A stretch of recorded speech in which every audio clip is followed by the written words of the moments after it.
doing? Good. Great. It's so great to see a familiar face and Mr. Expert from Fortune Builders. Like, this is cool. This is awesome. When Cody came in and Cody got put on Cody's team, I was like, I don't think this is the way it's supposed to go. This is how it's going to roll. This is good. I just wanted to welcome you guys. And I think Jason had you guys pop in and out just a little bit to kind of see a little bit kind of the culture, some of the things that we're doing here. So it was great to have you there. It's good to be there. It was great. Yeah. It was fantastic. Thank you. The idea I wanted to share with the two of you that I've been just sharing with Jason, when I brought Jason on, we were focusing so much on franchise, but this division is just, it is more than ripe and it's really ready to explode. I wanted to just kind of share with you something I pioneered a couple of years ago that we do here a little bit different. And I would love to get your thoughts on it after you have a chance to like mentally weigh in and think about it, or, because this is a new division. I want you guys to have as much flexibility as possible for how you want to rock and roll and just crush. One of the things that we pioneered in our value ladder is you'll notice that we have 500, 1,000, 2K, 5K, 10K, 25K on up product values. And one of the things that we've done is most sales floors are either kind of just playing on the high end, and on the high end, you're always using a set close model, which is super smart to have your best people closing. But when I started implementing about 4 years ago an entry-level value ladder, it allowed us to create a really cool hybrid. Because at Prosper, I was corporate trainer for a few years. I had a chance to see what led to turnover. And there's just a group of people that can't figure out how to set well enough so they can control their closing ratio instead of just hoping that the team leader will do a great job and get it kind of knocked out. And so we developed a hybrid that would help kind of create a little bit of a ladder for helping people learn how to get more control over their finances, which is we allow for intro closing out of everything 5K and under, but nothing 10K and up. It's just not allowed. And if someone were to intro close, they could only claim half the volume, right? Just the way any other floor would work. But what this means is that if we give someone, 50 leads for the week, it means that every day they could close something entry level and post 100% of the volume. And so what we're going for is this whole notion of a sale a day plus, 3 sets, 5 sets, whatever. I mean, ultimately, if you had 5 low in sales a day and then you also had 5 sets, ideally, this is a person that's knocking down $5,000 or $6,000, $7,000 of their own volume. And then if they get a couple of bigger deals closing, now all of a sudden they're throwing up 20 grand and they're having a big week. And right now, if you evaluate our sales floor, we have about, it's pretty weird on the split. You've got some people that aren't that great at set and closing that you would normally lose in an industry all set up this way, but we don't, because they can lay up $5,000, $6,000, $7,000 a week on their 6-week average just here. And what it does is allows us to retain them a little longer and hopefully get them to say, hey, there's 2 things we want you to get good at. We want you to get good at intro closing and setting. And so close your own small stuff. It'll build confidence. You're on the phone with someone, they're not going to make a great set. They got $3 grand in their bank account. Normally you just burn it and say it's over. Take 10 more minutes, develop your skills, learn how to close, close a $1,000 deal, close a $2,000 deal, get some confidence, develop that skill, develop that ability. So we have some people that do this, we have some people that focus on this, and then we have a sweet spot where we've got a group of people. They're not the majority, unfortunately, but they do both. And when they get both nailed down, it gives them the ultimate control of saying, all right, this was a pipeline week. I'm not closing any of my big deals, but I still threw up $8,000 all on my own. So there's a paycheck, which removes a lot of the stress, and it says you're in control.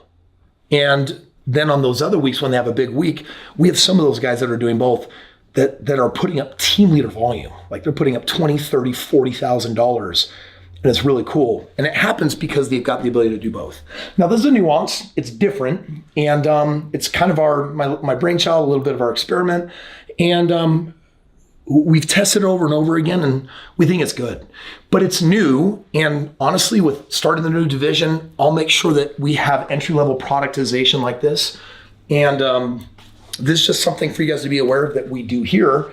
And then just kind of figure out what you want to do with that, because obviously there's a lot of great volume that comes from the set close model, and we don't want that to ever be cannibalized. But at the same time, if we can build a little bit more retention with your team where it's like, oh, dude, we threw up $30,000 in everyone's low volume stuff. And, there's override that comes from that. There's retention. We feel like there's some great benefit that comes from that. It helps us value the lead. It helps us also tell people like Dolph or Bob Allen, hey, your leads matter. They're good. We're getting what we can. We're doing what we can. Because their general philosophy is if it's under $5,000, we're giving you a do-it-yourself model. Anything over $5,000, it's a we'll do it for you as much as possible model.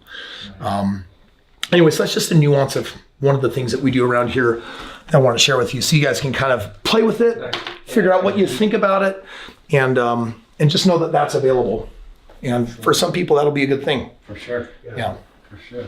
No, and we talked about this last week, and I'm a little skeptical on some guys being able to even close $1,000 deal, right? And then, in the olden days, we'd be like, you had to prove yourself to become a closer. Yeah. So this is a little bit different where you can actually walk right in day one via intro closing smaller deals. But at the same token, I was saying, if you are listening to your guys and they're trying to close a $5,000 deal and they're fumbling through it, then maybe have them be able to be in a position where they can maybe potentially switch gears or maybe even walk them through it.